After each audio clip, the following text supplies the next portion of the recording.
Bahlulu alikiishi katika mji ambao mji kama ule umetawaliwa na mfalme.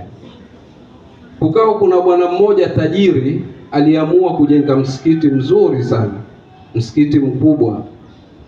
Akaalika watu kufunguliwa ule msikiti.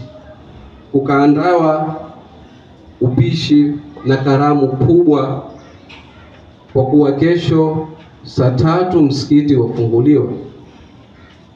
Yule bwana katika ule msikiti ilikuwa ameandika jina lake, mfano Masjidi Jaafar, tuseme mfano wa mtu aitwa Jaafar, ameandika jina lake Masjidi Jaafar. Ukitokea huko uone msikiti Masjidi Jaafar. Bahlulu alimwendea huyu Jaafar usiku, akamwambia nataka kuuliza swali moja. Ule msikiti umejenga kwa nia gani, kwa ajili gani? Akamwambia kwa ajili ya Mungu. Akamwambia haya, maasalam. Hili ndio lilikuwa swali langu. Bahlulu alienda usiku, akalitoa lile bango lililoandikwa Masjidi Jaafar, akaandika bango lingine, hadha masjidun banahu Bahlulu. Hakuandika kama Masjidi Bahlulu, kwa sababu pengine za kujulikana kwa hiyo Bahlulu pengine imeshakufa, ni jina watu tabaruku. Banahu, alijenga huu msikiti ni Bahlulu, akalibandika pale. Watu asubuhi walipoingia na magari, kila mmoja usoma, huu msikiti kumbe umejengwa na Bahlulu, si Jaafar alojenga.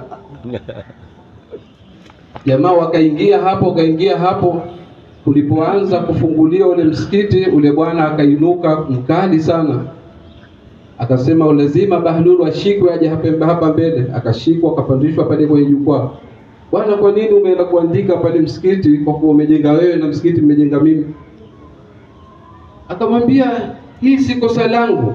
Mimi nilikuuliza jana usiku, huu msikiti umemjengea nani? Ukasema Mungu. Sasa wewe pata kwa Mungu, mimi pate kwa watu. Sasa ukiangalia kisa kama hiki, ndivyo tulivyo sisi. Ikiwa mtu amekufadhili, akakupa zaka Ramadhani, akakupa bahasha, ukimuona ntiani kama hukumbusu mkono, utafutwa katika buku la zaka la mwakani. Anaheshima kama ulefute.